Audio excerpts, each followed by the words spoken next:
Hello, I'm Helen Evans. I'm Head of Market Development for Safetytech Accelerator, welcoming you to our latest insight, where I'll be discussing Emesent, their drone technology with Mike Workman. Mike, hello. Hello, how are you? Yeah, not too bad. Could you just introduce yourself for our audience, please? I can certainly. So now my name is Mike Workman. I'm the sales director for Emesent. I've been with Emesent for around about 3.5 years. I'll give you a little bit of background. Prior to that, I've worked for a couple of other geospatial providers. And then prior to that, I was actually in the industry as a chief surveyor for a tunneling company in the UK. Okay. So surveying tunnels isn't a safe job, shall we say? No, and that's really why I spanned across into the tech side of things, because I'd seen how much of a difference even the smallest leap forward in technology can make, actually, especially in that kind of industry. Definitely. Yeah, great. So tell us a little bit about Emesent. What do you do? And just from the technology side, first of all, what Emesent provide? Good question. So we basically map the inaccessible. That's what we do. We help businesses map the unknown to minimize operational downtime and improve worker safety. Okay, and how do you do that? Because you mentioned geospatial, so how are you doing that currently? So basically, we have a system. It's a LiDAR scanner, effectively, that can operate in a variety of. It's very versatile, so it can operate in a variety of different functions. It can be handheld, it can be vehicle mounted, it can be on a backpack, it can be on a drone, which is we can focus on a little bit more. It can be put in a cage and lowered down certain things such as shafts or manholes, etc., etc. And basically, what that happens is that's using LiDAR to collect information. There's an IMU on board as well, and we're using an algorithm to put that together to map the environment effectively. We then used Hovermap uses advanced algorithms, combining that autonomy, that SLAM, and that LiDAR technology to deliver what we call smart navigation or survey grade results, whichever you require. Mm.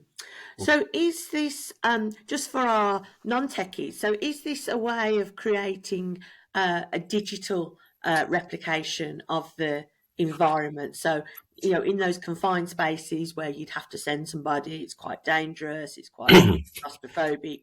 What we're saying is you can send down this LiDAR Yeah, capture, and it will recreate the digital image uh, exactly.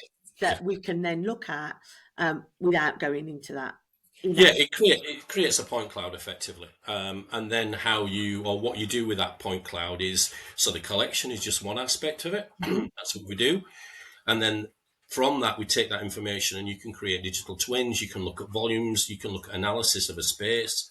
You can do lots of different things with that data. Yeah, Analysis afterwards. Yeah, yeah, absolutely. yeah, great.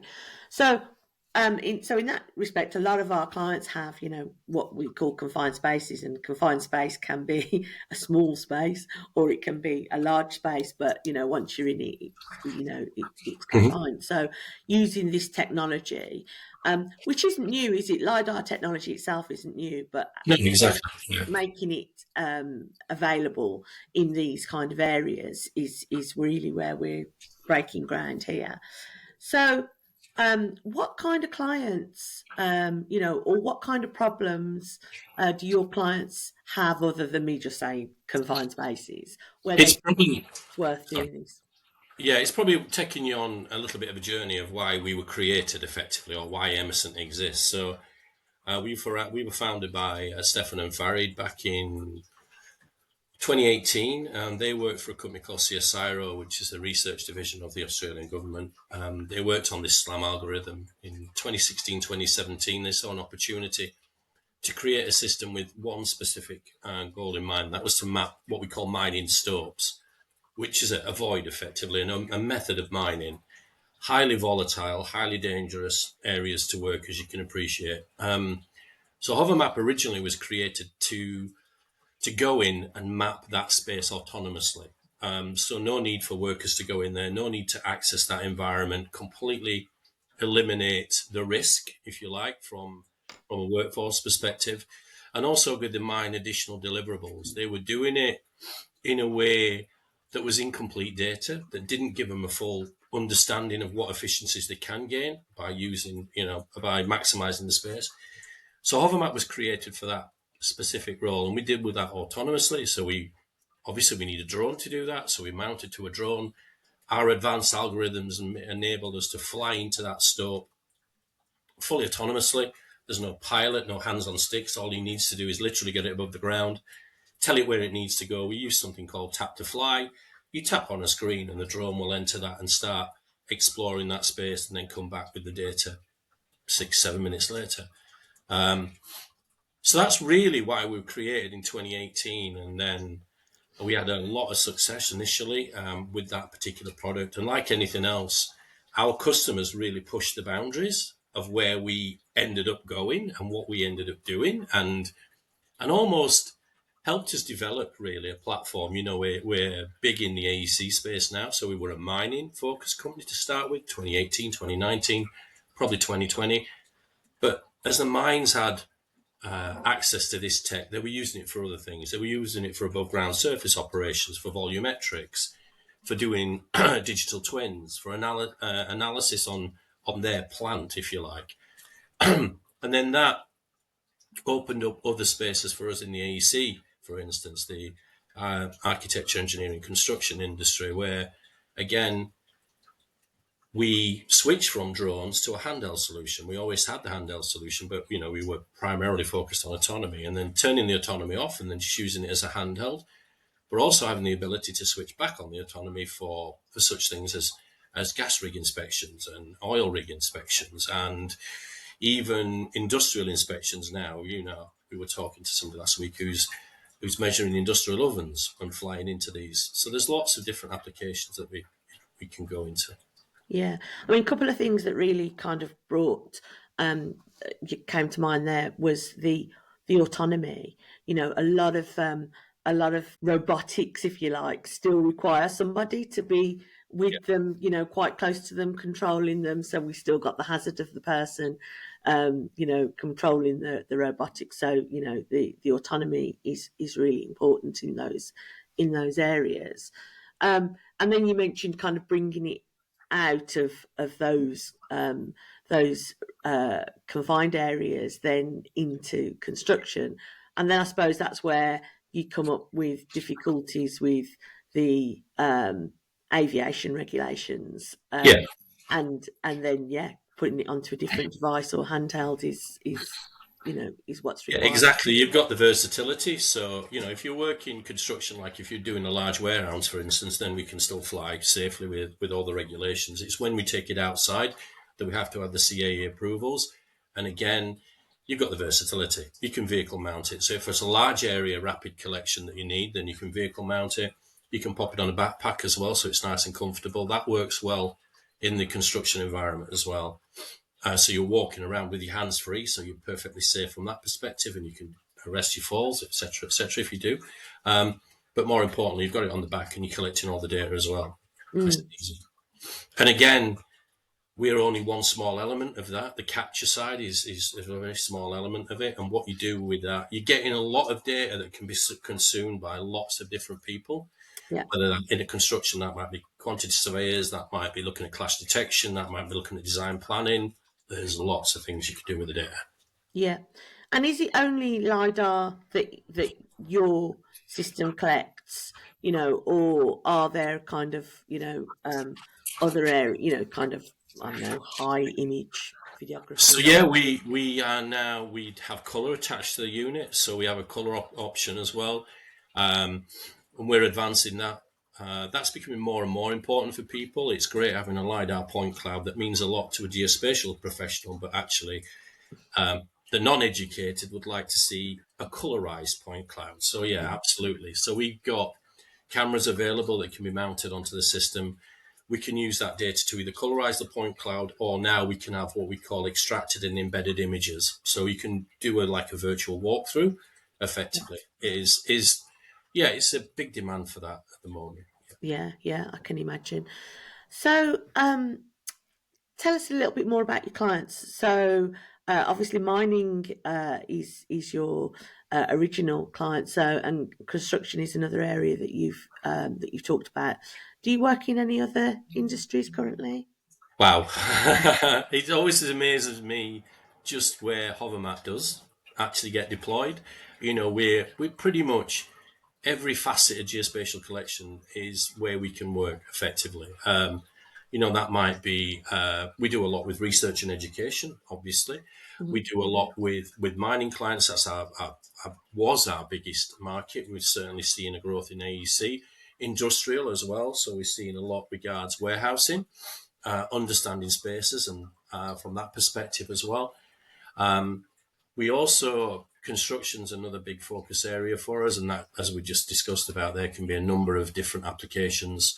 Geospatial as well, as you know, land surveying companies, engineering firms. There's I'm quite surprised from a day to day, whether it's mapping pyramids in Egypt to measuring a warehouse in Milton Keynes. It's ultimately flexible. Yeah. Yeah. So essentially, um, what problems are your customers, coming to you with? What are they trying to do initially? Are they kind of saying we just need to map this area, or are they saying, we need to take this person out of this environment? Which angle are they kind of coming to you to The discuss? mining one originally was to take out that equation. If you've Mm, got a risk, what do you try and do? You try and eradicate that risk straight away. You look at ways to minimise that. And the first one you say is, do I actually need to go in there? mm, Um, and that's what effectively Hovermap did for mining. Now, beyond that, it really, like for instance, this example that I gave earlier about an oven, there's no other way of accessing that kind of environment than what we presented to the client, a couple of weeks ago. Um, they have to bear in mind that they have to switch this oven off. It's got to cool down. And yeah, it'd have to be switched off fully to be cool down to allow human access. But with a drone, we can go in at 50 degrees or 45 degrees. So that's minimizing operational downtime for them. And again, so we do a lot of that. We do minimize operational downtime. That's one thing we do. We also give greater insights. That's the other thing to bear in mind, that the data we're collecting is concise and complete. And that can be, as I said before, I've intimated to that can be used by a number of third parties to understand space, sizes, what can we fit in there, what can we do with that information. There's lots we can do from an analytics point of view. great. And so when a client kind of comes to you and they want to see how it will help, what barriers are they coming across to adopt this technology? Because that's what we find at Safetytech Accelerator. A lot of our clients, they're running successful trials, pilots, and this is great. This can do wonders for us. And then when they want to implement it into business as usual, is where they'll come across the challenges. Good question. Mining was, I'll use mining as an example to start with. Putting a drone into a mine is not something you genuinely think about. It's quite and if you see Hovermap actually deployed in that environment, the first time I ever saw it, when it took off and went into a dark, deep hole, you're like, that's not coming back.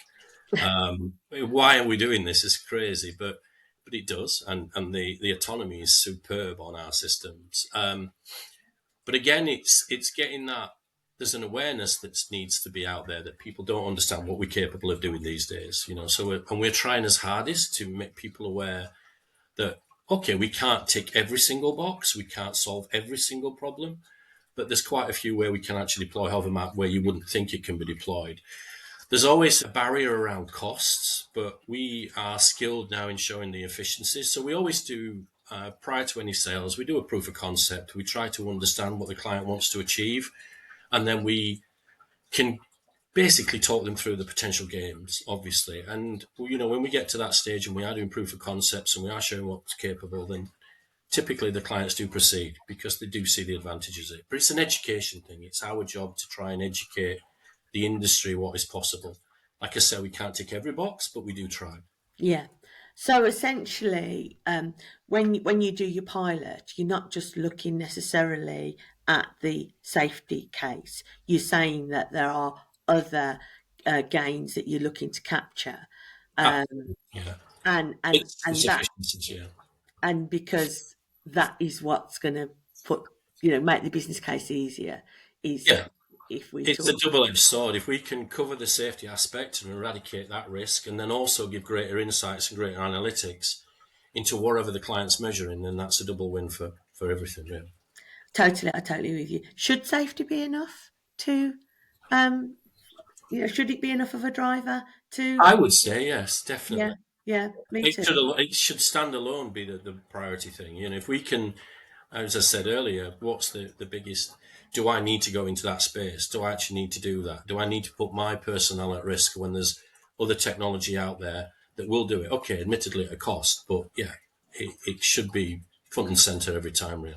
Yeah, yeah. But it's going to cost if human has an accident. But it's very difficult, isn't it, to build a business case against preventative cost. So yeah. So do you think we need to be educating our leaders more on the benefits of safety that don't have an efficiency cost, so that we're not trying to put safety through on the same business case that we would put any technology? Question. It's a difficult one to answer.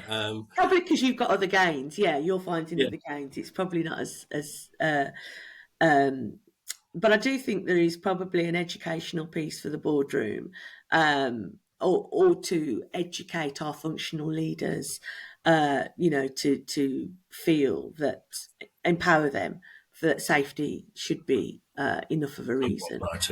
Yeah. Yeah, yeah, should, cost is cost, but safety is cost ultimately.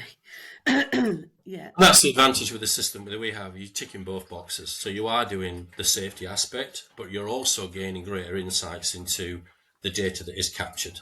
So yeah. like I say, it's a win-win, really. And just back to that point, how clients or users, not necessarily your clients, but the ultimate consumers, how are they accepting the data rather than the physical presence? I certainly know in my previous life where we've said, what, we're going to collect data and we're going to look at that data rather than go out and physically, survey the tunnels like you were saying. And the appetite was very low to trust the data. Is that changing? Are we getting Oh, to? 3D data is front and center now, absolutely. And the data that's captured is as if you were like, it's represented by different software platforms in different ways. But it's like being there. It's like watching, you can do virtual walkthroughs. You can analyze the data in great detail. You can see more, from walking through an environment to actually capturing it with a laser scanner with a colorized camera on it and taking that information, and analyzing that data. It's surprising what you can uncover, really. So I'd say it's the norm now, Yeah, that people do operate in that virtual space. Yeah, definitely. yeah. So picking up virtual data and examining it in different ways, be it, in a virtual environment. So could even be using headsets or. It is. Yeah, there's a lot of people doing that. Is using headsets now to get situational awareness, understand the data, and looking a little bit more. You've got this is kind of 3D data that can be shared quite easily via the internet. So you might have a plant room in Germany that you want to place a piece of plant in and manufacture in America. You send them the point cloud. You can look at that virtually online. You can see whether the fit works, what piping looks like. It's so much more than somebody taking a sketch pad or trying to take some images. They're operating in that environment, which can lead to not only safety gains as well, considerations when you're doing the risk assessment, when you're doing that install, but also, does it actually fit? Can we, how can we maximize revenue on this, and what's the efficiencies that we can gain by doing it in a particular way, for instance? So, yeah. Yeah. And your data, so the data, not your data, the data that your clients collect comes into your platform, and then from your platform you make it shareable Yeah. to to other environments. if they're, if they don't have, a lot of corporate clients are kind of locked down, and bringing data in is quite difficult, or having the right software to view it, can they keep it within your platform and Yeah, share it from but there, we view it from there? absolutely. So we don't cloud host. We can cloud host, but we don't as a standard rule, and that's for data integrity and security for the clients as well. Yeah, So typically, it can be processed on a single machine and shared either within their own network, if you like, but it can be kept off the cloud, absolutely. But there is cloud sharing platforms. We do a standard, so in the point cloud or in the 3D reality capture space, there's certain formats like E57, LAZ, LAS that are common to be shared between different platforms. So we can export into all those different options, and then you can consume the data as you feel necessary in your own platforms. and I think that's key, isn't it? Is the data, walk it once, share it many times. Correct. Yeah. Whereas a lot of processes these days are different people going out to look at exactly the same thing, Yeah. or entering the same area several times for several different reasons. Yeah, and send the drone in once, have it once, share it many times, Yeah. is definitely a philosophy I'm down with. I mean, I've really enjoyed our chat today, Mike. Is there anything that want to get out to our community regarding Emesent? Anything that you got upcoming? I'd just say, I mean, we're always evolving. We're a tech company. That's what we've got to do. We can't sit still. We've come a long way since 2018. There's new products on the horizon for us. There's new verticals to go into as well. Just spend a bit of time looking at the website, looking what we do. Don't dispel it. Don't be scared of it. It is the future. It really is. And with the AI and everything that we're looking at the moment, there's a lot of potential out there for these systems. Excellent. Well, Mike, I think I think that's a wrap for today. That's the wrap. Yeah. And so thank you for being our latest insight. I think there's a lot there for our our customers and our technology companies to unpack. Essentially around not just capturing the data, not just safety, but business cases, and the new trust in data, and everybody. Yeah, it's got to be the way to go. And if safety's not enough, we've still got productivity gains Exactly. Yeah. Thank you. Thanks, Helen. to win on.